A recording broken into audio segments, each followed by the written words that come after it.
Okay, it's on the hour, so let's begin. Good morning or good afternoon or good evening, wherever you happen to be in the world. Thank you all for joining us in this third virtual Lead Users Group webinar. Now, historically, this webinar has covered all things related to the 224 radium lead-212 generator and the applications of the lead-212 bismuth-212 therapeutic pair.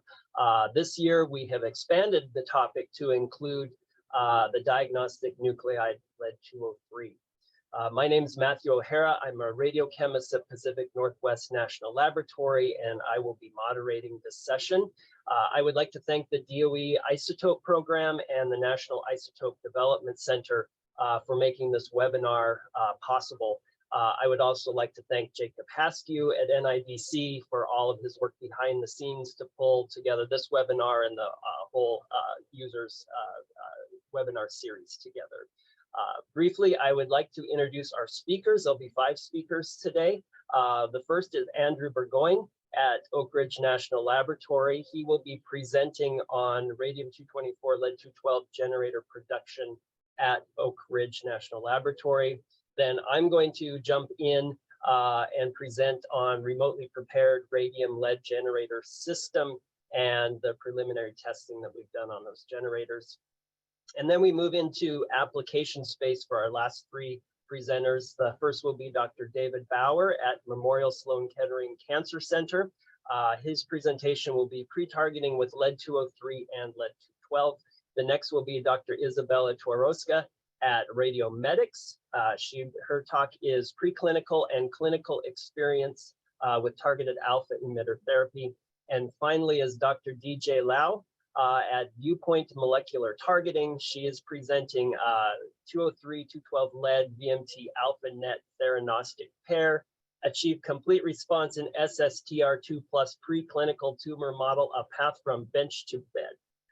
So following the talks, we will have a moderated question and answer session where your questions or comments can be raised to the panelists. You should find a Q&A tab at the bottom of the meeting screen. And please, since we're answering the questions after everybody has given their presentation, if you have a particular question directed at a panelist, please indicate that in your question submission. Also, I will note, if you have specific questions on business-related topics that involve NIDC-related generator pricing or distribution, production schedules, those sorts of things, please go to the NIDC directly for those questions. We cannot talk about business-related matters here, and you can find them at www.isotopes.gov. So without further delay, I would invite Dr. Andrew Burgoyne to present.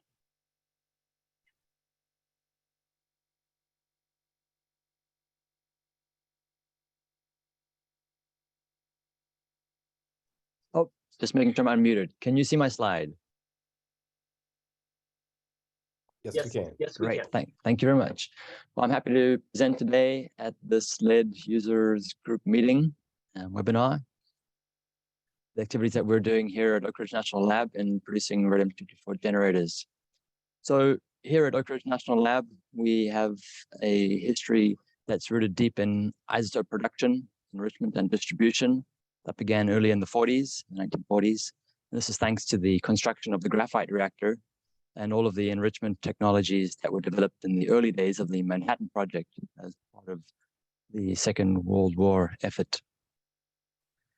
So this started pretty early on, just after the close of the war.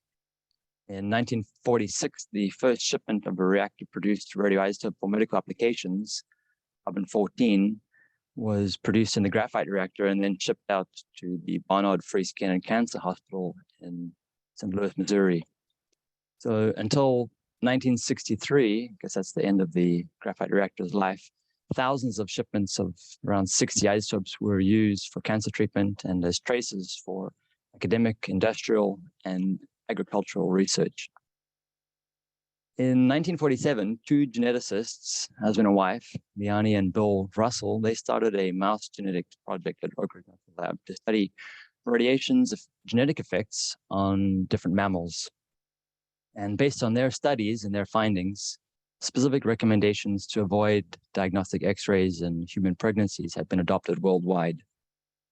In 93, in 93, the early 90s, Russ Knapp, he developed the tungsten 188 rhenium 188 generator. And rhenium 188 is a great radioisotope, and it's been used to treat cancer-induced bone pain and arthritis, also prevent the buildup of smooth cells in coronary arteries, so medical application. Since 1997, ORNL has been one of the leading producers of actinium-225, an isotope used in targeted alpha therapy. And then in 1998, the DOE, Department of Energy, launched a research project that studies the effects of very low dose exposures. And research was conducted at ORNL and at two other national laboratories to understand radiation-related health impacts. And since 2017, ORNL has been producing actinium-227, which decays into radium-223, and this is the primary ingredient in the only alpha-emitting approved pharmaceutical on the market today. So onto radium-224 and lead-212.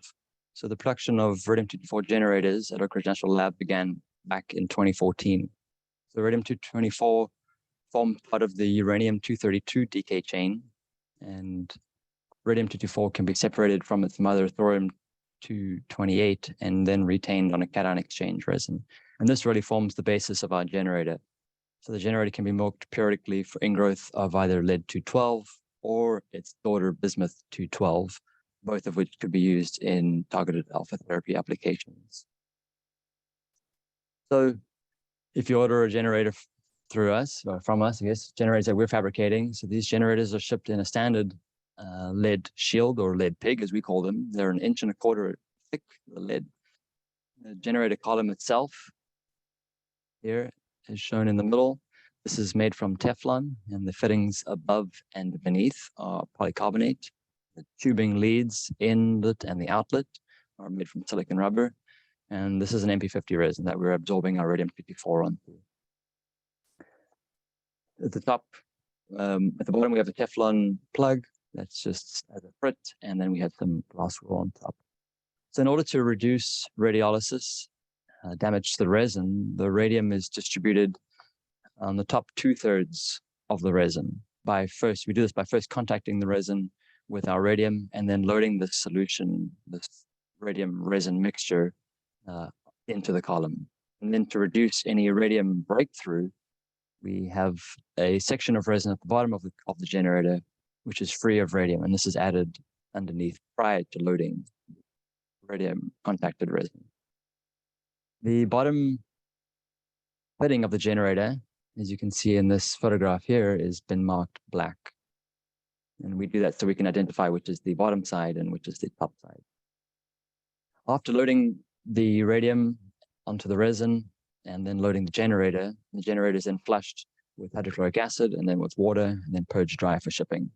And then we take it out of our glove box into a fume hood where we exchange leads prior to shipping. And the reason why we mark this bottom part black is that we can identify which is the bottom and the top when we're exchanging out the new leads.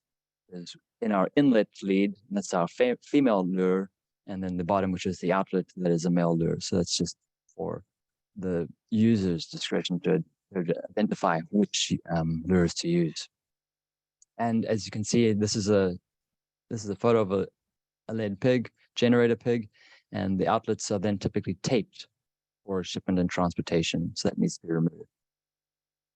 So when you're luting the generator, a slight amount of pressure is required to move the element through the generator. So we recommend a slight negative pressure at the outlet by using a septum valve. So some kind of configuration like this is typically where you've got your generator here, and this is then connected to a reservoir where you can load solutions or eluent in. And then on the bottom side, we're connected to a septum valve, and the vacuum is generated in the septum valve by just simply pulling on a syringe. There are, of course, non-metal alternative setups or designs which could be used to elute the lead-212 or bismuth-212 without introducing any leached metal ion contaminants from stainless steel needles in hydrochloric acid. It's important to note that when setting up your generator, you do it in a hood or in a well-ventilated area due to possible radon-220 evolution. Radon-220 has a 55-second half-life. We haven't detected any radon release once the column is underwater or it's being eluted. So, as noted here in these bullet points, carrier-free lead-212 can be eluted simply by using 2 molar HCl. The first column volume, that's around 250 microliters, contains nearly half of the available lead-212. With an additional column volume of hydrochloric acid and of water, you would be able to obtain around more than 75% of the available lead-212 can be eluted. And under these conditions, using hydrochloric acid, the radium-224 breakthrough is typically around 0.01%. In terms of ingrowth, the lead-212 will reach an equilibrium value, a maximum equilibrium value after 36.8 hours. And around after 24 hours, so every day, you'd be able to have 85% ingrown, so maybe about 75% of the available radium-224 that's decayed, you'll be able to milk it. When it's not being used on a daily basis or over the weekend, and even overnight, we recommend that the generator be stored underwater. It can be done by adding water to the reservoir and then washing. And as I mentioned, bismuth-212 can also be selectively eluted from the generator, and it can be done every 3 to 4 hours. And this can be used. This can be eluted using a hydroiodic acid or a mixture of potassium iodide or hydrochloric acid. And the elution profile for bismuth is similar to that of lead under the conditions described. The breakthrough of either lead or radium under these conditions is typically 1,000%. And as we fabricate generators, we continually monitor the thorium-228 breakthrough in our chemistry as we prepare radium-224. And this typically is in the hundreds of %. So as we work towards an increased production of radium-224 generators, one of the biggest challenges we've had to deal with is to overcome the received operator dose. This is based on the daughters of radium-224, and the thallium-208 really shines pretty hard. So due to the current setup that we have in the lab, even being in the room requires one to be signed on a radiological work permit by the use of an electronic personal dosimeter to track the live track the dose the operator is receiving. So our thorium-228 cow is contained in this glove box here. Somewhere in the middle, there's a lead pig.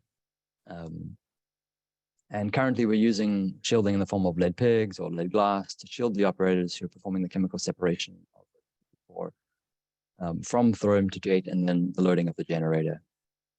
But even with good shielding, this still is a very high dose activity. So we've designed recently a lead glass shielding that will straddle the front face of our glove box, and this will reduce the dose rate on the front side of the glove box. And the front face really was our main concern due to the location of the glove box in the lab and the inability for a person to stand behind the box at the backside. Of course, doesn't reduce the dose that would be received to one's hands.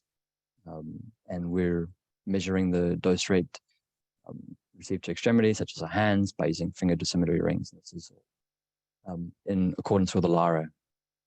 So something that we could look at in the future is the option to automate the system that we have, which will allow to further reduce dose rate received by the operators. As Matt mentioned earlier, any questions relating to the availability of radium-224, I'd like you to direct it to the NIDC. So for any information on our isotopes, I would encourage you to go to their website at isotopes.gov, and you can navigate this website, go to the catalog, and you can view it. So the generators are available in millicary amounts of activity, after a limit of around 20 millicuries, and this is available every few weeks. Often we are milking our thorium-228 cow. So it's also possible to order radium-224 not loaded on a generator. This could be ordered as a chloride in hydrochloric acid or as a solid dried down nitrate salt if you wish to fabricate your own generator or interested in doing research into generators. And then, of course, you can supply a solution of a salt of thorium-228 if you wish to have your own thorium-228 cow for a more continuous supply of radium-224. I'd like to thank you for listening to my talk. And at the end of all of everybody speaking, I'd encourage you to ask your questions and I'd be happy to answer them. Thanks very much.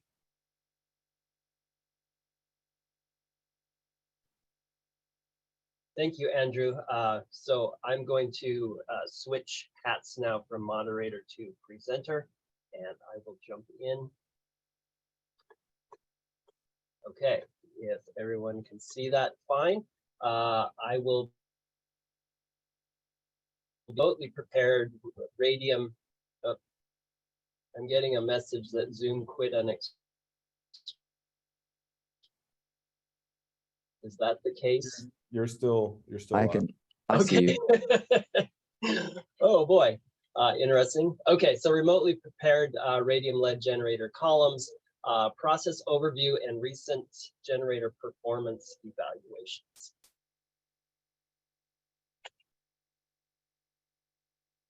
Okay, so Andrew gave an overview of the Oak Ridge supply of the generators, and over the past few years, we at PNNL have been working on some R&D to develop,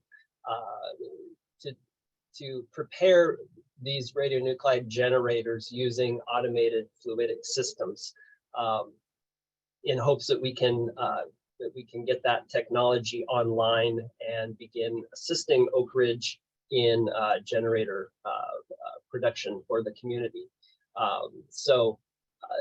There is limited generator availability in the United States, and as you gathered from Andrew's talk, the generator process for the past few decades historically has been completely manual, and this is a time and dose intensive process.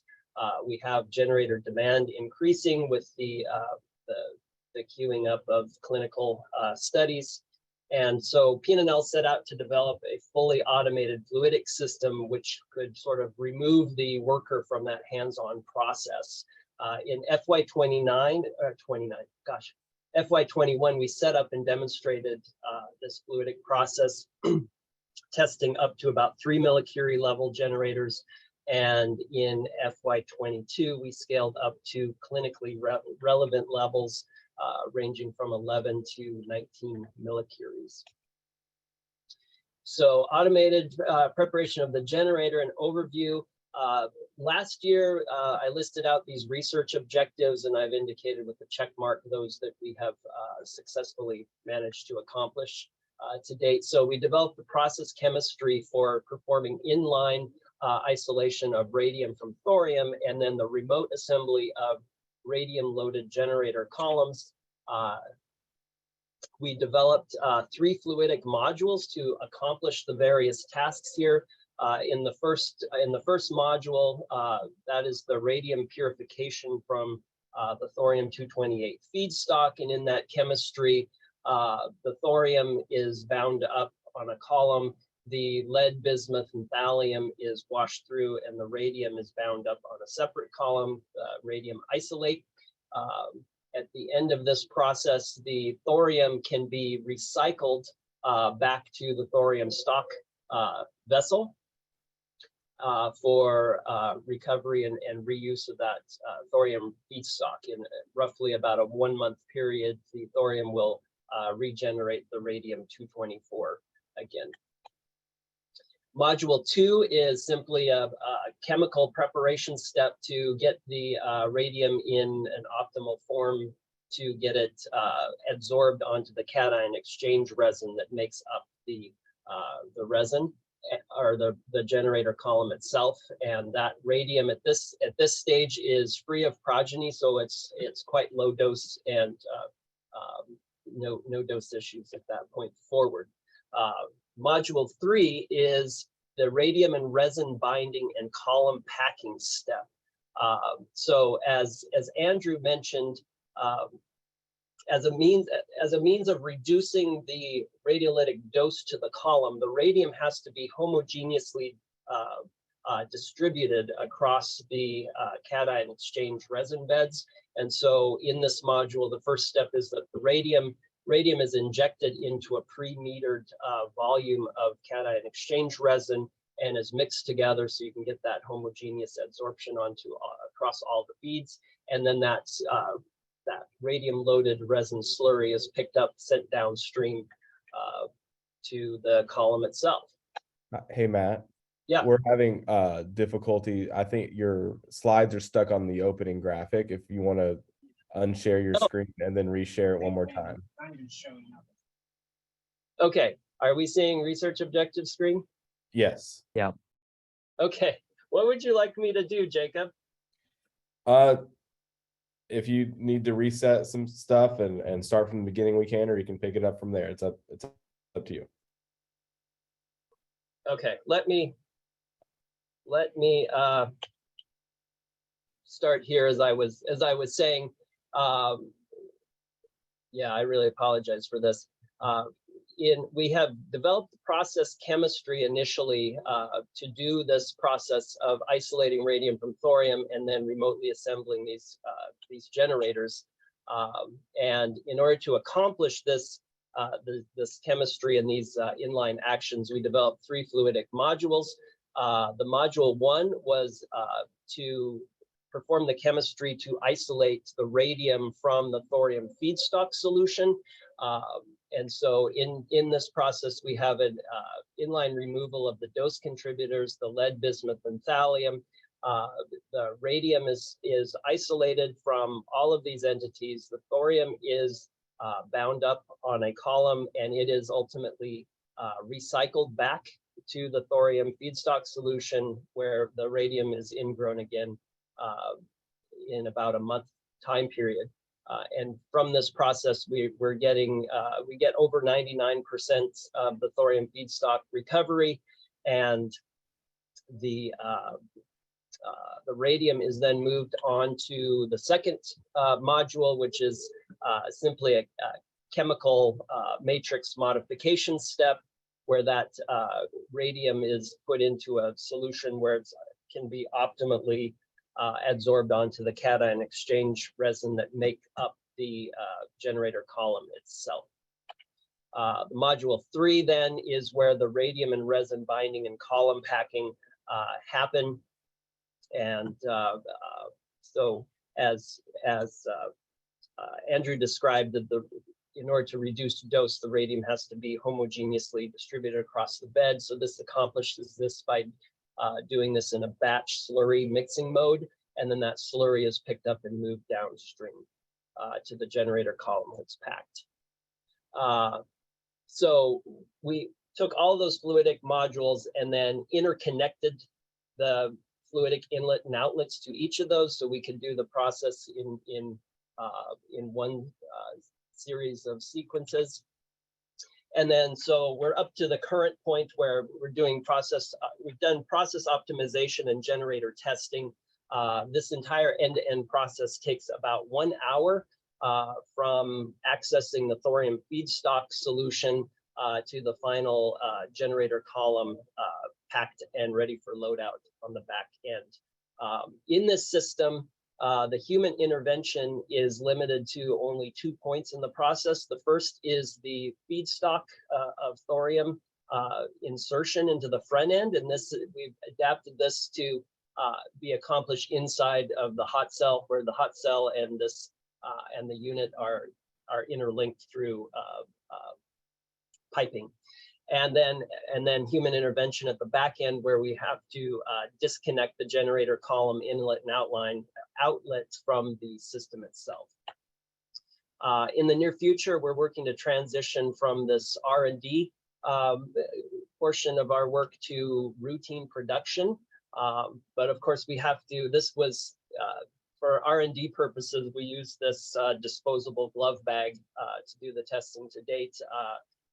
In order to move to production, we've got to get this into a hard-walled radiological contamination structure first and foremost.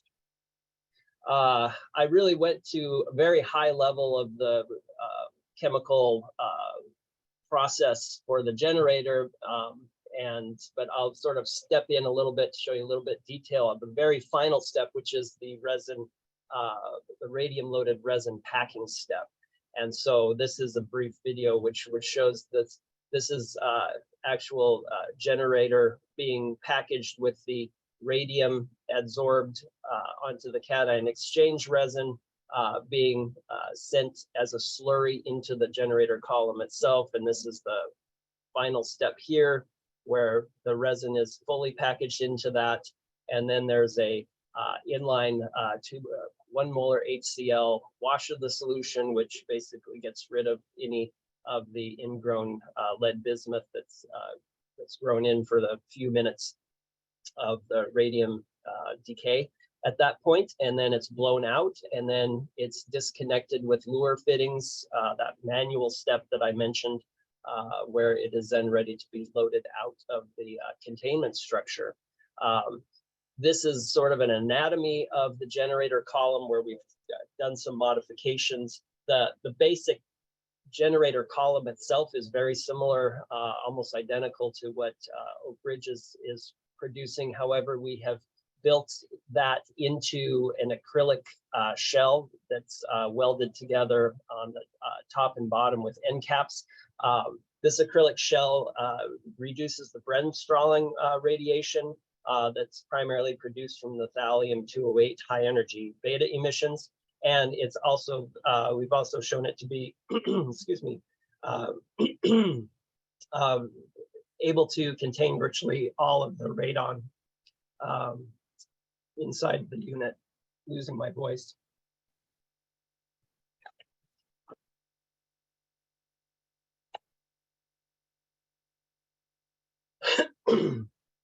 Okay, so the next step, so each of these generators that we've prepared to date, we have then removed them from that containment structure to another lab where we do performance evaluations of all of them.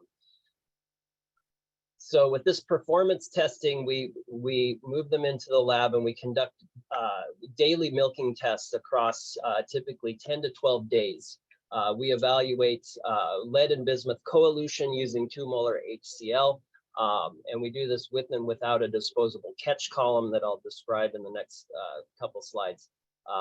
We're then evaluating an inline lead-212 conversion, so it's eluted in an acetate buffer. We do all of these milkings not by hand, but using digital pumps, so we have absolute control over the dispensed volume to the generator, and also we have precise flow rate control. So for the what we're called the traditional or simple generator column milking, this is simply injecting 1 milliliter of 2 molar HCl followed by 1 milliliter of water flush collected in 2 separate vessels. Again, this elutes the lead and bismuth together. And so over the generators that we've prepared to date, this is our lead-212 yield in the product fraction plus or minus 2% at plus or minus 1 sigma uncertainty.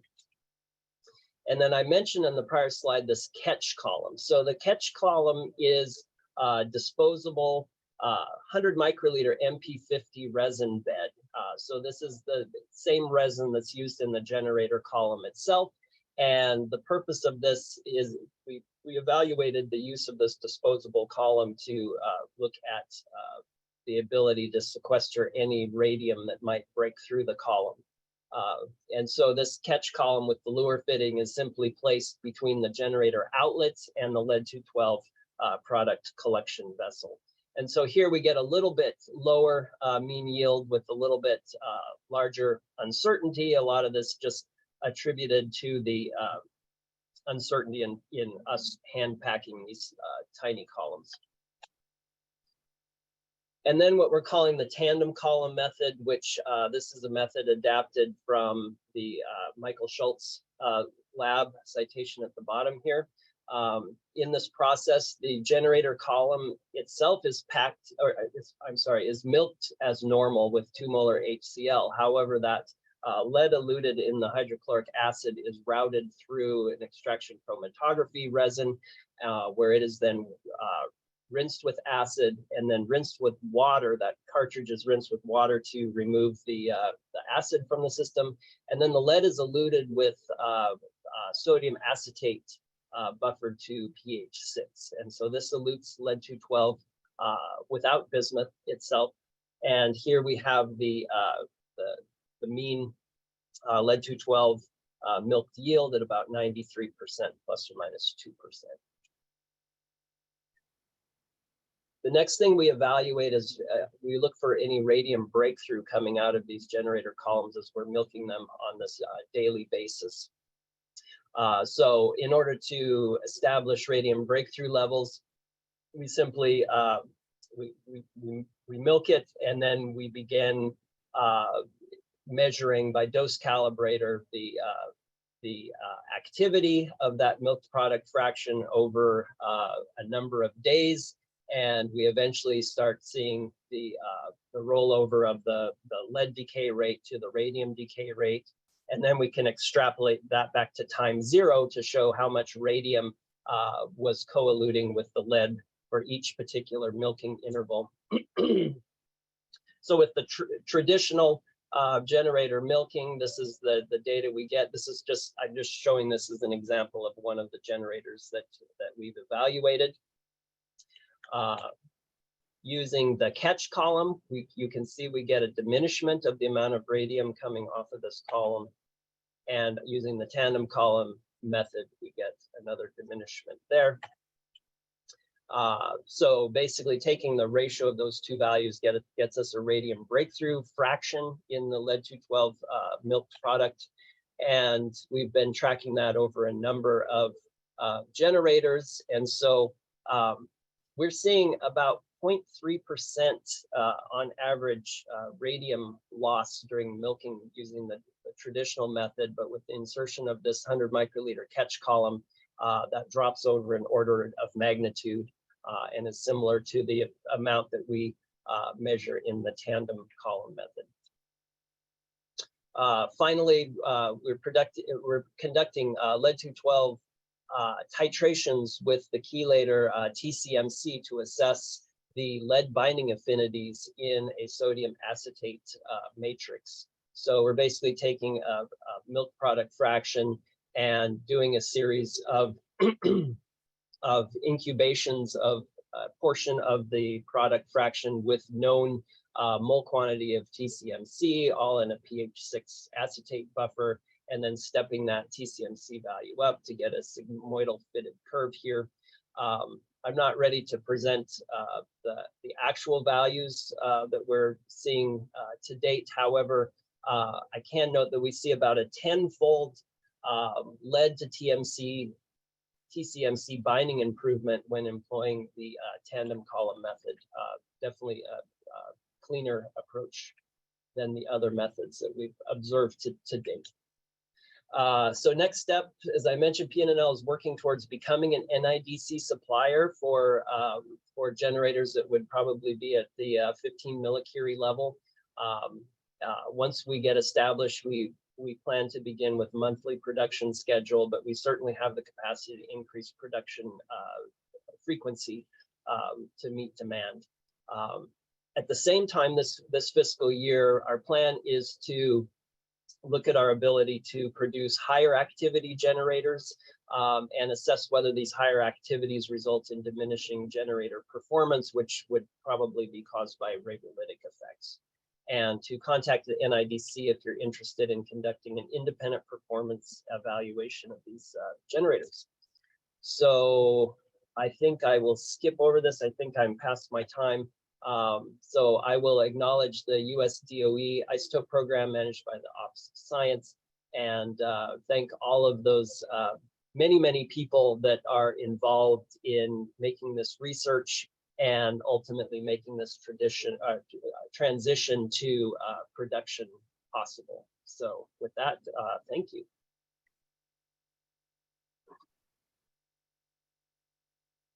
And now I'm going to turn it over to Dr. David Bauer. All righty. I think you have to switch back to moderator so I can share my screen.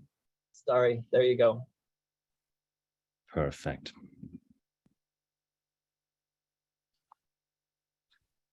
All righty. Can you guys see my first slide? Good. Good. Okay. So we heard now two fantastic talks from Andrew and Matt, how to get to the lead. Now we need to answer, how do we get the lead into patients, or in this case, into mice. So also want to add here the imaging nuclide Lead-203, which is, by the way, a fantastic SPECT nuclide. You guys know that stuff, so I just mentioned a few highlights here. Lead-203 has two nice emissions. So it has some X-rays, so we can do SPECT imaging with the basically technetium setting. So every institution that already has a SPECT machine can immediately start imaging with Lead-203. But additionally, it has a 280 keV line. So we can also measure at the high energy range with a medium energy collimator. This is very nice about lead. We image it at both windows, and they both give fantastic images. So on the other side, we have the beast, the Lead-212. And if you start working with it, you will really discover it can be a bit of a beast. So Lead-212 decays to bismuth and polonium are actually the alpha emitters here, which means in the whole time when you're working with lead, it builds up this equilibrium, takes up to 6 hours, and it can be a little bit tricky to get the dose calibration right. However, when you have dose calibration factors, that is not a big issue. It just needs to get established first. But the more tricky part about this is actually that lead, since it's not the alpha emitter, bismuth is, you really need to know what happens to the bismuth. Does it stay in the chelator? Does it stay in the cancer cell? Will it leave? So it's very important, since bismuth has a 1 hour half-life, that we exactly know what happens to the daughter nuclide. And I'm trying to answer that question today a little bit. And then on the right side, just a table for you to know, with Lead-203, we can image easily up to 1 week. However, with Lead-212, you need to hurry up. You want to get into the cancer cells within hours, best of all within minutes.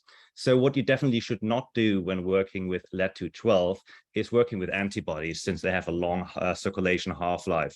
So this is exactly what we want to do. We want to work with antibodies, but we're harvesting the pre-targeting concept by the Lewis or Sieglitz lab. So you know the spiel, just a little bit of explanation here. We're harvesting the chemistry between tetracenes and TCOs. It's a very efficient and super fast reaction. It will also happen in vivo. And what we want to do with this reaction is we want to conjugate an antibody with TCO. We'll inject it into the mouse or human. It will circulate and we'll find the tumor cells. It takes a long time, 3 days, even longer. And when it finally gets cleared and the antibody reached the tumor, we can then inject the tetracene radio-labeled with Lead-212. And these tetracenes will click to the antibody very rapidly within a few minutes. And the rest of it, since it's a small molecule, would clear it out also very rapidly. So in this case, we have the high specificity of an antibody and the benefit of a small molecule. It will never reach a direct conjugation, but for the short half-life of Lead-212, this is just an amazing concept. Okay, before we go in vivo, I want to talk what I exactly did in this study. I compared 4 different tetracenes, all connected to different chelator. So you see here we have the standard TSMC, ideal for lead. We also have the PSC chelator that was provided by Viewpoint molecular targeting.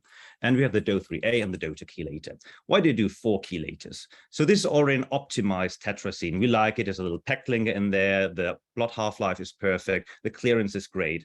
But the charge when radio labeled really matters. So we have here a charge range from +2 to -2. And this really will decide if a radio tracer will stick to the kidneys, to the liver, get cleared out renally or hepatically. So we want to investigate these 4 traces in this study. Before we go in vivo, and we need to do some radio labeling. I'm just showing you some kinetics here. I think that's very interesting. TSMC, for instance, it labels immediately. The reason is it doesn't need to be deprotonated. Lead can immediately drop in.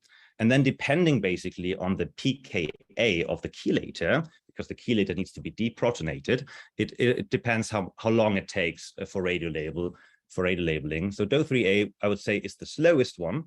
However, after 30 minutes or even longer, they will all reach above 90%, most of them even 100%. So the radio labeling with all 4 of them is no issue at all. So now the real big deal here. When lead decays to bismuth, what happens to the bismuth? So I designed a little study that I think was is quite useful here, and I can only encourage you, if you're working with lead, repeat that study. Tell me if you get to the same values. So in my case here, I labeled my tetracenes. I clicked them to an antibody. It can be any antibody of your choice, and you purify the antibody. And when you have a nice radio-labeled antibody conjugate, you put it in a spin filter with a little bit of PBS, and then you wait overnight till you have an equilibrium between lead and bismuth. So when the bismuth stays in the chelator, it will not be actually spun down to the filtrate when you filtrate that filter. However, if you have a release of the bismuth, you will find it in the filtrate after you've spun the filter. So it's a super easy concept. Everyone can do it. So I did it with all the 4 chelators. And what I found is a release around 40%, but also a little bit of leaking of lead, which is normal. There's some radiolysis, filters are not perfect. So what I did is I waited 6 hours for equilibrium, and then I just used basically these numbers and subtracted them from my previous results to get to these numbers. And this is the bismuth release. I repeated it 4 times. They were all similar. So what you can see here, between 40 and 50% of the bismuth gets released, and about 60 to 50% will remain in the chelator, which is actually incredible. I think that is very amazing. So the decay is not a very harsh decay. The recoil effect for the bismuth is very weak. However, we'll have some Auger electrons and internal conversion electrons coming from the K and L shell. And these really will result in a bismuth in a highly ionized state. And this happens round about in all of like 40, 50% of the decay cases. And these are exactly the number that are reflected here.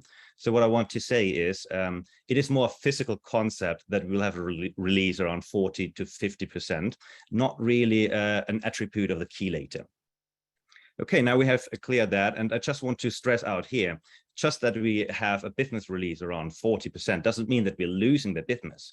If we have some internalization to the cell, or if it spreads around the tumor, we have definitely less than 40%. That is just what is going out of the chelator. So overall, I think that is a really good result. And now the first in vivo study. So what I did here is I injected the radio tracers, all 4 of them, into healthy mice, no tumor, no antibody. I just want to see how are they getting cleared. And as you can see, for example, with TCMC, which is the 2+ chelate, it goes and sticks to the liver and kidney. That's normal when you have like a highly charged chelator. But also if you look in the DOTA in red, you see the negative charge, that is the 2- complex, will end up in the intestines. It gets hepatically cleared. And since intestines are very radiosensitive organs, that might also not be the best choice. Our favorite here for the Lead-203 are PSC and DO3A, and I did an additional study, which you can see on the bottom, and that is with copper-64. I will explain a little bit later why I did this nuclide as well. As you can see for TCMC, for example, that doesn't seem to be a stable chelate. It throws out the copper, and that will end up in the liver and the kidneys.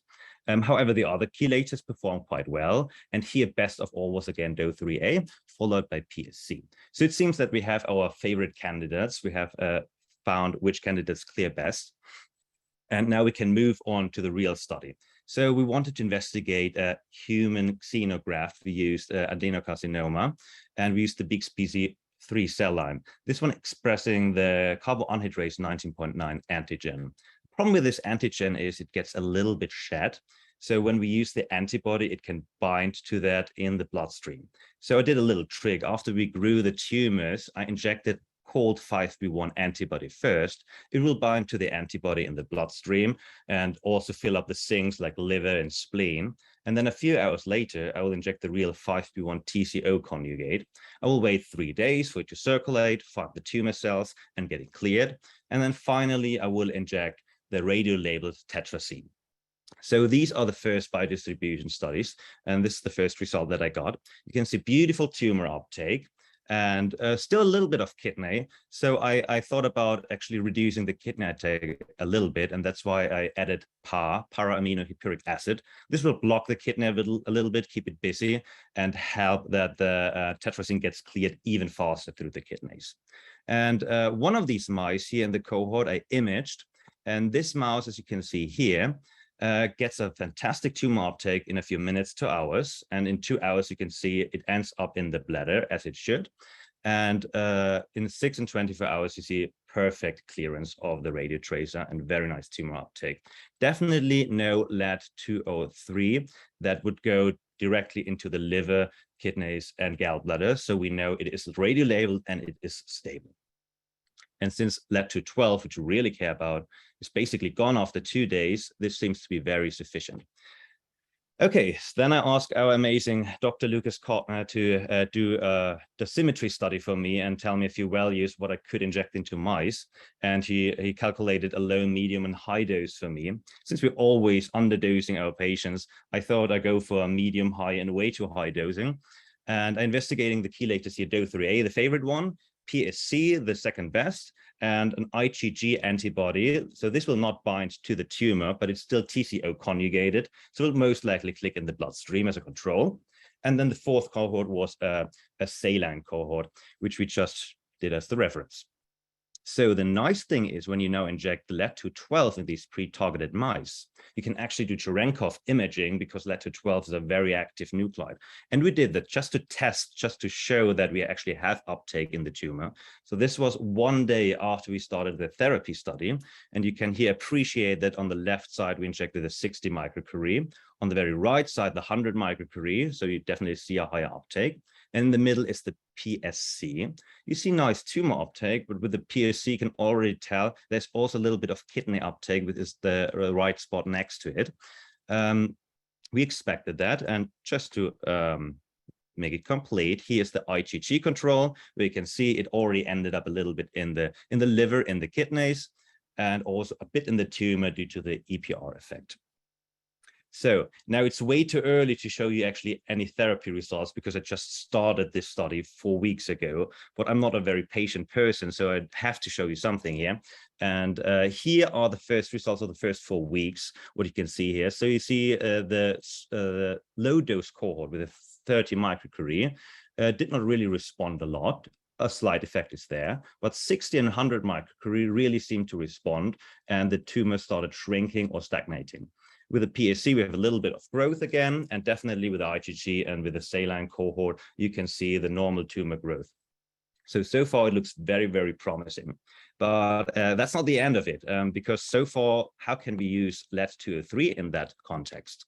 The problem with Cherenkov is it's not quantitative. You can't really do anything with the image, but showing that we have uptake in the tumor. So I want to do a little bit more. And the idea here is that we use pre-targeting 2 times, because when you inject the antibody TCO, even if you inject the tetrasin once, you can inject it twice, maybe even thrice, because there's so much excess of TCO that you can do it multiple times. So the idea is on day 3, we inject the tetrasin with Lead-203 for PET imaging. And only if the patient has a really good response, we can inject the Lead-212 for therapy. So it's a very personalized therapy, basically. In my case, since I had a lot of mice and I don't want to do a SPECT imaging mouse by mouse, I switched it to copper-64 for PET imaging. Now you know I did all this study for copper-64 as well. And here you can see basically on day 3, I injected with copper-64. These were the uptakes. And now you could say, oh yeah, this one mouse has still a high circulation of the antibody. It's better not to inject yet with the Lead-212, wait a little bit. The other mouse did not have a great uptake at all, so maybe we should not have injected anything. So for patient care, that would be amazing. What I try to do here is taking basically, oh, I have videos. Taking basically these values, I analyzed all the tumor regions and calculate the mean dose, the maximum dose in the tumor, and the tumor uptakes in microcurie. And I hope that one of these parameters basically will show us how well the mice later will respond to the therapy. So I'm just waiting now till the survival curves are finished. Okay, so this was a very quick wrap up of what I'm doing. I want to briefly thank Viewpoint, who really supported us a lot with knowledge and with the generators and also with collaborators. I want to thank Susie Lappy, who shipped us the Lead-203 for imaging, as well as John Wilson from Alberta Health. And of course, my amazing mentor, Jason Lewis, and his fantastic Lewis Lab. And you, of course, for your attention. Thank you so much. Thank you, David. Can you stop sharing, please? Next up will be Dr. Isabella Toroska at Radiomedics, I'm sorry. And also remind you to submit your questions into the Q&A tab at the bottom. let me unmute. Can you see my slides? Yes, it's perfect. Oh, fantastic. So my name is Izabela Tworowska. I serve as a Chief Scientific Officer of Radiomedics. These were excellent talks and showing how much progress has been made in the both production of the isotope and also using for pre-targeting. It's really invigorating to see this result and be part of it. My presentation will focus partially on a result of a preclinical study, but majority focus will be on our clinical experience working with Lead-203. And now I'm trying to progress to the next slide. Can you see the next slide? Yes, you're good. Okay, great. At least this work. So we started working with Lead-203 in 2016. And recently we added also actinium to our portfolio. This is a summary of the radiotheranostic agent which we are working with. The most mature is AlphaMedix. It's Lead-203 somatostatin analog, which is used for the therapy of a neuroendocrine tumor. This project is done with collaboration and very close partnership with ORNL. We are currently in the phase 2 clinical study, and I will summarize results, mostly phase 1 study. We have also a few other agents, the one which is called RMXVH. It's target low density lipoprotein receptor in overexpressed in glioblastoma, pancreatic cancer, and ovarian cancer. This project is done in collaboration with also French company Vectorus. And we'll be starting the exploratory IND clinical study with MD Anderson when it comes to glioblastoma, and already started study with for patients with pancreatic adenocarcinoma. The last, which I'm only mentioning, it's actinium PSMA INT. Radiomedics serve as manufacturing of the doses. There's a phase 2 clinical study done in Excel. So Radiomedics has a GMP facility which allows to produce the clinical doses from phase 1 to phase 2. But also we have preclinical core facility, and we were interested in development of the imaging protocol, which allow us really to image both Lead-203 and also actinium. And I'm happy to present some of this result. On the left side, spec imaging done with orthotopic with a xenograph model of neuroendocrine tumor using Lead-203 DOTAM-TATE. And as you see, after 2 hours post-injection, we nicely see accumulation in with tumor with some retention and washout through bladder. This all imaging study that were done using gamma eye camera from BioNTech. On the right are recent result of another agent, the one which I mentioned before. The agent target low density lipoprotein receptor. These are orthotopic models of pancreatic adenocarcinoma. And we see very nice retention of the agent of the tumor. On the left is comparison with diagnostic gallium-68 imaging probe. The study was actually done with collaboration with our colleague from MD Anderson, Dr. Rafał Zieliński. And a few more slides just to show imaging capabilities of our facility, and also the progress we made in imaging of alpha emitters. On the top, Lead-203 imaging of PSMA analog. As you see, after 24 hours, there is a high retention of the agent in tumor, and pretty much the uptake by kidney or retention by kidney and bladder is all agents is washout. On the lower part is comparison spec imaging of actinium. This is PSMA INT analog. At 2 hours, we see small accumulation in tumor and much higher retention and a longer time point.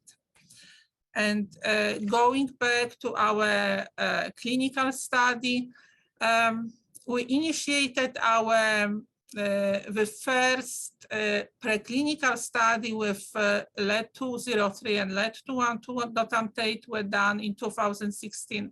So this graph illustrates not only timeline of the development of this agent, which target neuroendocrine tumor, but also a regulatory path, which tremendously help us to move relatively fast from this preclinical study to phase 2 clinical study. In all the stages, dosimetry was critical when it comes to determination, not only dose-limited toxicity, but also allow us when it comes to the preclinical study to design the initial protocol. The exploratory IND were done with the mimic analog. At this time, Lead-203 was available from Lantheus, and we are still hoping that there will be new vendor or sources of the isotope which will help later on in development of other Lead-212 agent. And finally, in 2018, actually, on February 5th, we were able to enroll the first patient in phase 1 dose escalation study of our agent, calling it AlphaMedix. And this led to phase 2 clinical study just initiated in December 2021.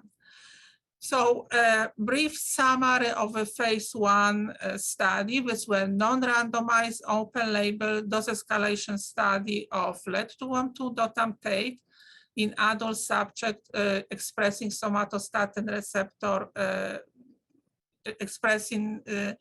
overexpressing somatostatin receptor. Initially, we enroll only PRRT naive patient. We use dosing schedule 3+3, so there was a 30% increase, incremental improvement of the dose between each cohort. The first 2 cohorts receive a single dose, and the next 2 cohorts, 3rd and 4th, multiple cycle. Cohort 4, the dose defined in this cohort was defined as effective dose. And after showing the efficacy by RECIST criteria, also by PET-CT, we started enrolling also patients who progress after prior PRRT. So patients who received 4 cycles of the treatment. And all of these patients received the same dose, 4 cycles, dose every 8 weeks, with the same dose as defined for PRRT naive patient. Currently, we are at the phase 2 clinical study with an open label and evaluate efficacy of the agent in both PRRT naive and PRRT refractory or other patient who progress after prior PRRT. This is a multi-center clinical study with primary objective to evaluate overall response rate, but also median progression-free survival, overall survival, time to progression, and so on. So this is a brief summary of our dose escalation study. As I mentioned, the dose defined in the cohort 4, which is 67.6 microcurie per kilogram, was applied for the therapy of PRRT refractory patient and also in our phase 2 clinical study. In our previous presentation, we show case-by-case PET imaging study documenting response to therapy. I decided to select only one for the patient with metastatic bronchial carcinoid. The patient had multiple somatostatin receptor positive lesion in skeleton. And after 4 cycles of treatment, all lesions will resolve, and we consider it as a complete response. This is summary of the response, objective radiological response by RECIST criteria. Overall, 9 out of 12 patients, we can say, show objective radiological response. This was very encouraging and allow us to move fast and enroll also patients who progress after Lutathera therapy. This is summary of a patient. We enroll all patients who progress, who independently on the primary location of the tumor and the grade of the disease, All of them received 4 cycles of the treatment at 67.6 microcurie per kilogram. And again, as an example, I decided to show a gallium detected PET-CT scan of a patient prior to therapy with multiple lesions in skeleton and liver, and response after treatment. Pretty much the images show the response, and images are always worth this million comparing to the graph. And looking on the summary of the objective response in the patient who progressed after prior PRRT, we show that 6 out of 8 patients we see a response. So when it comes to adverse event, it's very important to follow, to have a long-term follow-up to determine the renal or hematological toxicity. In our case, the main adverse event besides fatigue and alopecia, which was reversible, we saw increase of creatinine level, but it was mostly grade 2, and lymphopenia grade 3 and 4. But lymphopenia, it's rather characteristic to all PRRT therapy. So in summary, we definitively investing in imaging using Lead-203 and actinium, and the clinical study, phase 1 clinical study, have shown that our agent is safe and highly effective in all patients who have metastatic somatostatin receptor positive neuroendocrine tumor, regardless location and Ki-67 index factor. When it comes to PRRT naive cohort, so patients who didn't have prior therapy with Lutathera, the objective radiological response was shown in 9 out of 12 subjects. There was no clinically significant hematological, renal, or hepatic toxicity.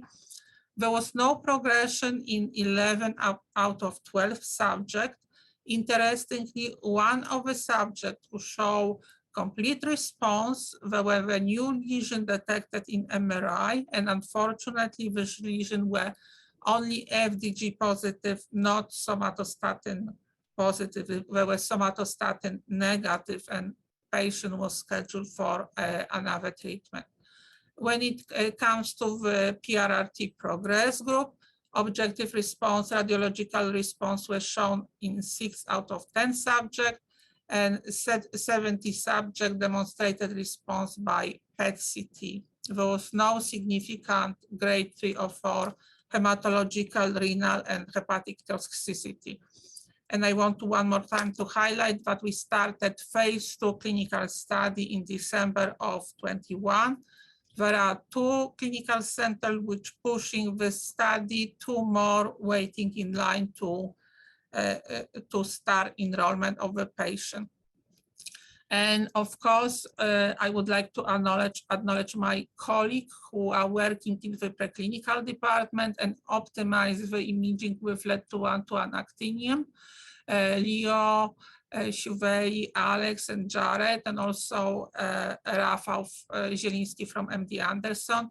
And huge acknowledgement to effort and work done of the Alpha Medics team, who both Excel Diagnostic team and Oranomed, who work on manufacturing, on development of centralized production of the agent, and work with us from start, from 2016, and together we overcome a lot of the problem and optimize formulation of our agent.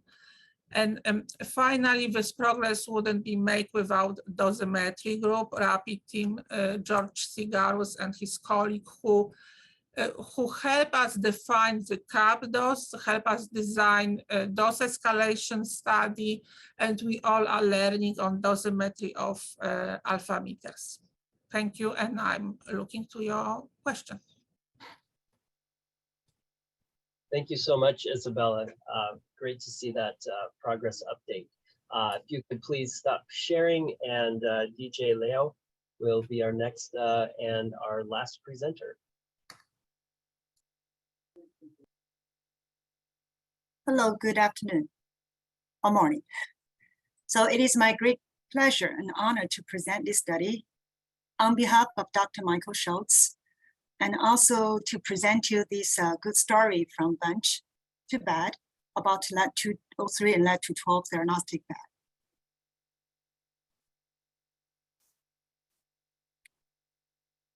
So I'm an employee from Viewpoint Molecular Targeting. So for any of the radiochemists or radiopharmaceutical people, we all know that for the radioisotope and also this chelator, as well as for some of the linker, it's very important for the radiopharmaceuticals. DOTA is really a good to conjugate these radionuclide with trivalent radiometals. So like the gallium dotatate, as well as with the lutetium dotatate has been approved for clinical diagnosis and also for therapy. But with the Lead-203 and Lead-212, those bivalent, it's not really very, because it generates this negative charge, so which cause some in vivo PK difficulties. And so with that, we have these modifications of, first we change this chelator with this amide group, which we call the lead-specific chelator. And also we have this PG2 linker. It changed and actually positively changed this PK as well as the therapy and binding greatly. And it is my great pleasure to share with this targeted alpha emitter radiotherapy. If you haven't really heard this lead gospel, I'd like to share with you more with this convincing data. So Dr. DOE has started with this, and also with this in vitro binding affinity of these compared with DOTA-TOC, as well as with just PSC no linker, PSC TOC, and also PSC PAG TOC, that's what we call the VMT AlphaNet. It increased the binding affinity IC50 2 times and also falling to the single-digit nanomolar level of IC50. And more than that is it stays, it increased the cellular uptake for 21 times during this uptake study. And also with the efflux following that, 70–80% of these radio-labeled Lead-203 AlphaNet stays internalized. So with that, we move to the in vitro biodistribution study. And through these 3 compounds, you can see that the tumor is really higher with these VMT AlphaNet, these green trees, much higher in terms of the tumor. And also as time goes on from 24 hours, it cleared from the kidney very fast. So in general, at the end of 24 hours, it generates really high for these tumor to kidney ratio. And we also confirmed by this SPECT imaging. At 3 hours after we injected either Lead-203 DOTA-TOC or VMT AlphaNet. So it's really high. And more importantly, when we co-injected with the peptide, it's totally blocked. That means this targeting is mediated by the SSTR2 receptor mediated uptake. And also at 24 hours, Lead-203 labeled Lead-203 DOTA-TOC remained lower, but actually VMT AlphaNet still very high, which when we see that at 24 hours, the tumor to kidney is over 4 times. So with these, we move on and try to compare this Lead-203 and Lead-212 VMT AlphaNet. In general, these show that they exhibit comparable biodistribution profile. And then we can use this Lead-203 VMT AlphaNet as a surrogate for the dosimetry when we have that for the therapy. So at this point, I hope you are convinced that we need to do the efficacy study. So our first is to test the dose escalating. We compared with either 10 microcurie, 50, and 100 microcurie injection. We see that they're all well tolerated in terms of these body weight. They didn't change much for the body weight loss. And also these, we have generated that the maximum tolerated dose is about 100 microcurie. And also we show somewhat of this dose-dependent efficacy. So we move on to try to optimize by having either single high dose or fractionated doses regimen. And for the single dose, we injected 90 microcurie on day 0, as compared to 3 fractionated dose at 30 microcurie on day 0, 9, and 28. We see that with this vehicle control, it fall within 2 weeks, they all passed. But single high dose with this green triangle dots, each one represents 1 mouse. So it's inhibited partially, but it's starting to picking up. But for this fractionated dose regimen, we have progressively controlled until about 60 days. And at the end of the study, at 120 days, these fractionated dose regimen achieved 70% complete response with 80% of the overall survival, while the single high dose achieved 40% of the complete response as well as the overall survival. With this survival, we check this toxicity in terms of this using this serum biochemistry to determine the liver as well as the kidney function. In general, it didn't show much toxicity or differences in between these 2 regimens. So the ORNL pathological study showed that it shows some of the mild to the mediate toxicity in terms of the general toxicity, but it showed medium to severe part to the tubular injury, according to this table for determination of the pathology. We further move on to see how we can improve this.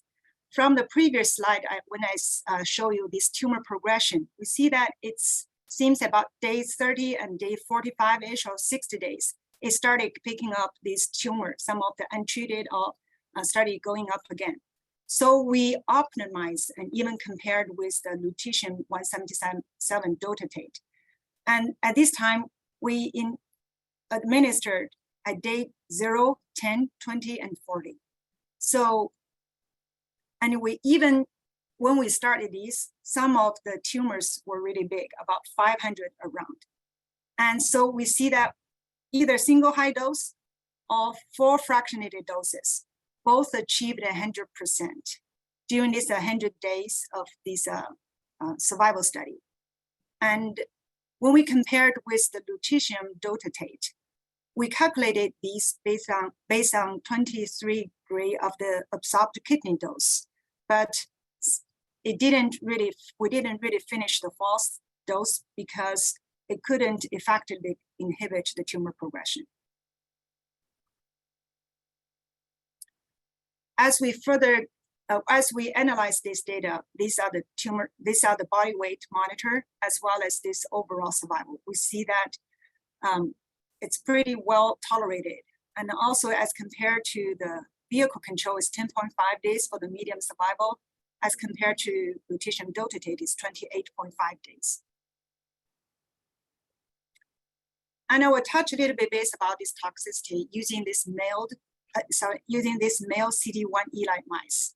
So with this dose escalating over this 150 days, we see one mouse from this 2 higher dose died at around 150 days. But in general, we see that this maximum tolerated dose for this male mice were around 90 to 150 microcurie. And also we have this sequential CBC at different time point. At the early, like 1 week post the injection, we see some trend of this CBC drop. That's pretty normal for most of the radiotherapy. And most of these parameters caught up during the next few weeks. At the end of the study, we see some part of the HGB and also this hemocrit had some dose-dependent decrease, but this for these it's not really quite significant. Next, I will switch this to the viewpoint. Because of sometimes the inavailability of the Lead-212, so we viewpoint have this viewpoint VMT alpha generator. We have this, and so it has been our production team has used this generator for validation runs to generate CMC for IND of Lead-212 VMT alpha net and VMT01 for clinical application. And also we use this for preclinical research studies at Viewpoint. With that, I'd like to summarize and update our results. So we see VMT AlphaNet demonstrated excellent in vitro and in vivo. And also we can use this diagnostic pair and achieved 100% complete response. The updates of this clinical part is we have 3 upgoing with for diagnosis and also for the fast track with this. I'd like to acknowledge Viewpoint, these personnel, as well as Dr. Michael Schultz and Dr. Fran Johnson, the co-founder of Viewpoint, and also Dr. Dongyo Lee and the collaborators with Dr. John Wilson from University of Alberta, as well as the funding and university facility and Viewpoint. And thanks for this program, giving this time to present this to you. I'd also like to invite all of you to dig into this field to fight the battle for the cancer treatment. Thanks, and I'm ready for any of the questions.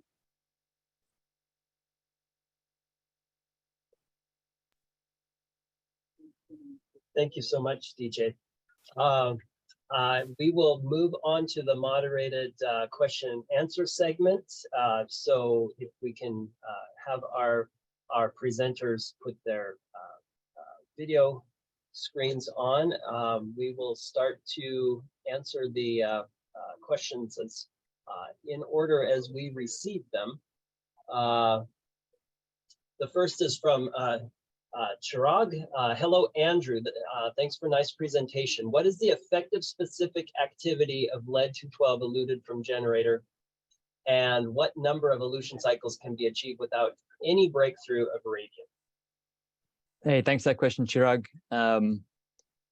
So we have, that's not something that we have actively measured, the specific activity of the lead that we have eluted. We do, however, have a pretty good idea from ICP mass spec data of the isotopic purity of our thorium-228, so we can get an idea of stable, or at least lead that would decay from other thorium sources. But yeah, it's something that we could look at. We do have, I guess the second question, we do have breakthrough of radium-224 in our separation of radium-224 from thorium-228. So that's something, I guess, we're really of, I guess that's related to thorium breakthrough. In terms of cycles, we have data, I guess, I need to go dive into the dumpsters to find that historical data that was done way back in the day, since this developmental work was really done almost a decade ago. Typically what we're seeing just from data that we're collecting from fabrication of data, so fabrication of generators is maybe in the hundredths of percentages. But yeah, for a better answer, maybe I can just reach out to you privately and we can discuss that once I found the data, of course. Okay, thank you, Andrew. The next question is from Steve Morkos. Is the column for the radium bed made of solid wall plastic, or is it just a clear silicone tubing? Is that for me or for you, Matt? I'll let you go, and then I'll share mine. So ours are made of Teflon. That wall is a Teflon wall. We're talking 4.5 centimeters long with an OD of what, 6 mils. ID, this is like 1 mil wall thickness of Teflon. How about you guys, Matt? It's a, I think you're using, it's a Teflon PFA or a FEP tube, right? Yeah. Yeah, and for us, we have been evaluating different polymer tubes to make up the column body. So we started out using the same exact material as Oak Ridge. In that we're looking towards higher activity generators. We're starting to sort of look forward into different polymer materials that may have higher radiolytic resistance. So right now we are evaluating polyethylene as a column body material.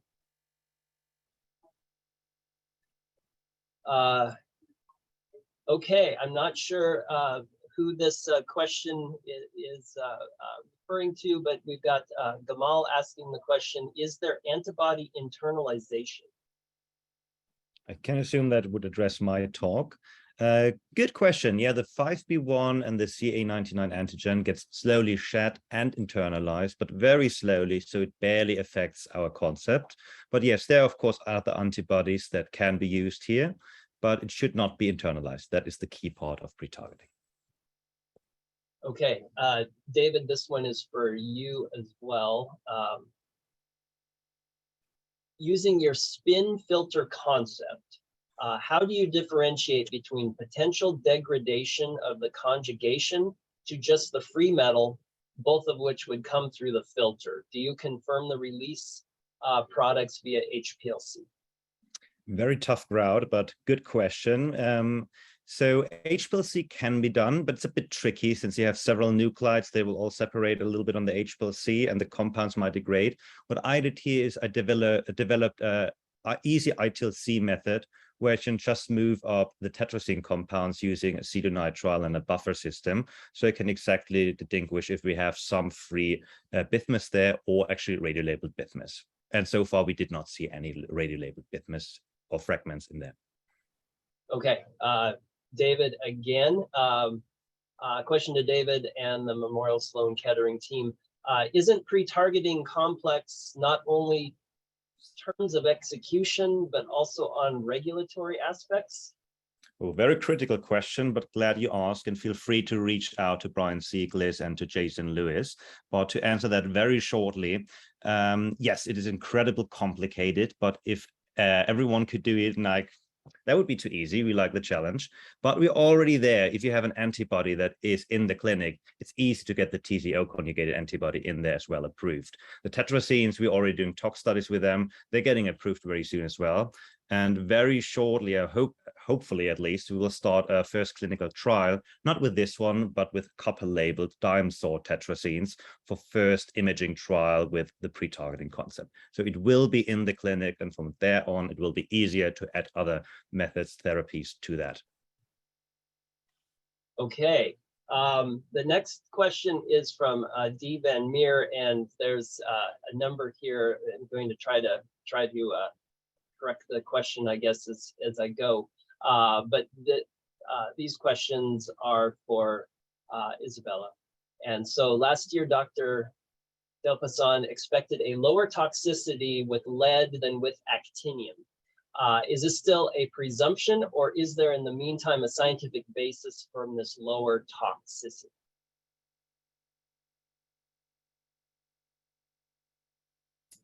This presumption was based on the decay path of the actinium, and partial data from the actinium DOTA-tape clinical study came from the group from India, Dr. Bali.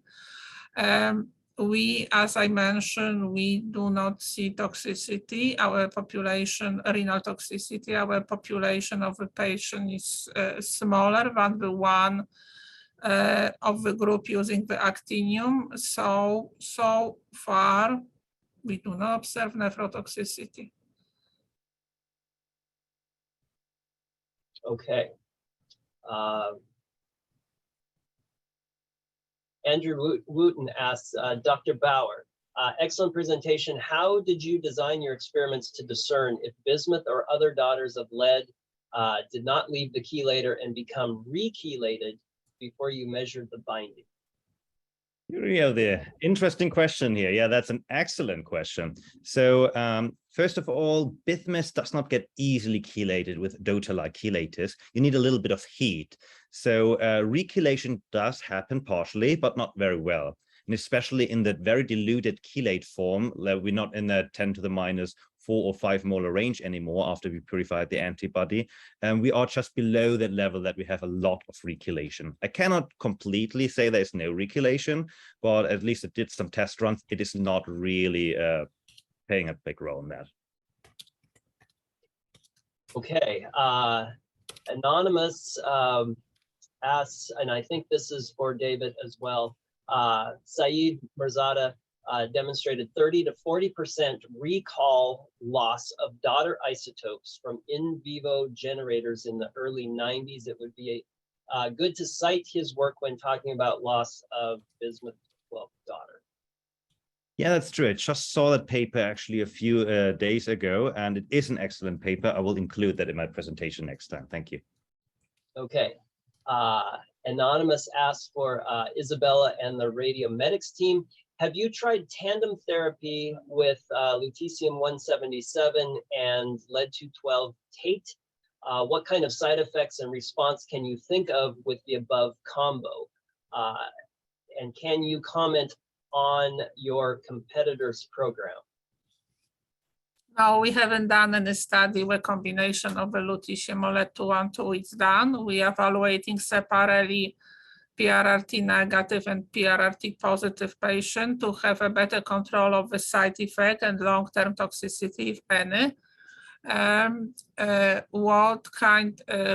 there is a comment on the competitor program, I'm not sure to which one it's referring, whether it's on the combination of the actinium and lutetium, but mostly it's done for intracranial therapy of a glioblastoma. So not sure if this is what the question is about. Okay.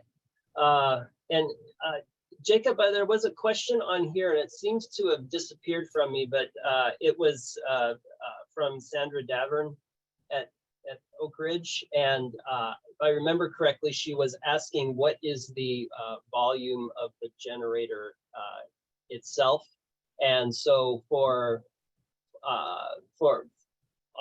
our end, the generator column, the active distributed radium bed is 260 microliters of volume, and immediately below that we have a 50 microliter bed of non-radium bearing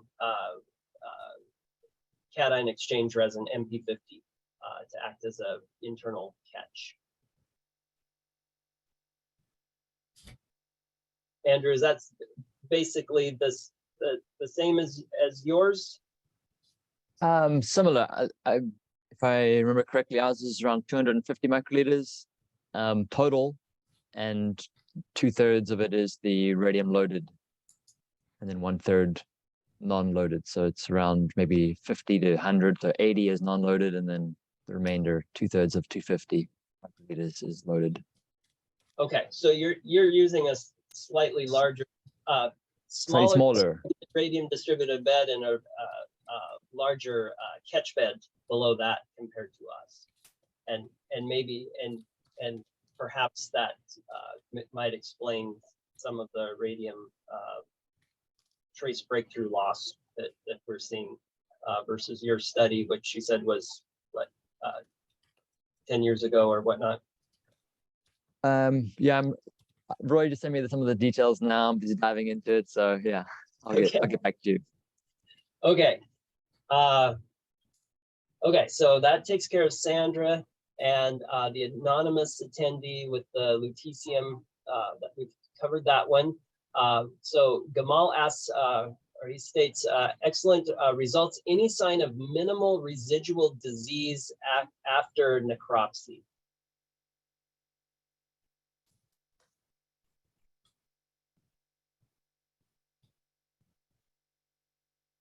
Anyone want to jump in for that?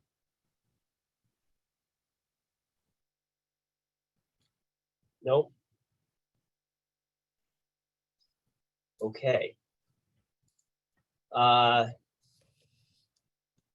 Jessica directs question to DJ. Thank you for your talk. it is reported that during the decay of lead-212, approximately 30% of bismuth-212 is released from the DOTA chelator, whereas it is only 16% with TCMC. Did you investigate that for PSC? The answer is yes, and this is a good question because actually we have tested. We with lead-212 labeled PSC VMT alpha net. We have checked in both the excipient as well as in the serum, and it's stable. Even though for the when we put for the clinical trial, we have said it is good for 6 hours, but it should be good for 24. And we use HPLC, we use the TLC, and also after the TLC, we have a cut and use the gamma spectrometry to see, because bismuth has the gamma peak at 583 keV, while lead-212 stays, the peak is 239 or 237 keV. So with these, we can monitor and let these the TLC strip just wait until time. So after 24 hours, it's about 7% of the kind of recoil of this bismuth. So we are pretty confident that most of the bismuth stay, even it's decayed to bismuth, but it stays within this chelator. Thanks. Okay. Anonymous directs question to David. David, great talk. I was wondering if you think the release of the metal from the chelator is from the AE emissions or the beta emissions? That is, yeah, that's a tricky question. So if you just think about the bismuth decaying and then emits an alpha, we don't really care anymore because the daughter nuclides are only like 3 minutes and a few nanoseconds. So this doesn't count. But for the method, it actually counts if you thought so far, because what I'm actually measuring is not the bismuth, but I'm measuring the thallium 208 in the gamma counter. And to avoid basically any confusion, I just wait like 10 minutes till I have the equilibrium between bismuth and thallium, and the original thallium has decayed. So yes, the alpha decay itself is not a problem for this method if you just wait 10 to 15 minutes. Okay. In response to the regulatory aspects, there has been clinical pre-targeting going on for many years with reasonable success. Oh, and then they provide a PubMed link. Which... You know, that's great. That was the Chaikin-Hooton paper, an offspring from Jason Lewis as well. But yeah, there was clinical studies, especially with biotin and streptavidin. But we are focusing especially on the Lewis lab tetrazine approach. So hopefully this will move in the same direction as these approaches before. Thank you. Okay. I went to the link. It was directing to looks like a review article, Current Landscape in Clinical Pre-Targeted Radio Immunoimaging and Therapy by Jalanoha and Jacob Houston, 2021. Okay, which resins were used for separation of the lead-212? I'm assuming this is a generator related question. So the generator uses AGMP50 cation exchange resin. So it's a macroporous divinyl benzene copolymer, which has been used since I believe it was the original resin that was employed by Dr. Atcher back in the 80s, and that has not changed today. So I think that's, and the other aspect when I was discussing the tandem method, so the secondary cartridge is an extraction chromatography resin that's lead resin as supplied by iChrome Technologies. So Ethan Balkan at DOE Isotope program is sending a message here. He says, reminder that all recipients of lead-212 from the NIDC have signed attestations that they will acknowledge the DOE Isotope program on all manuscripts and presentations.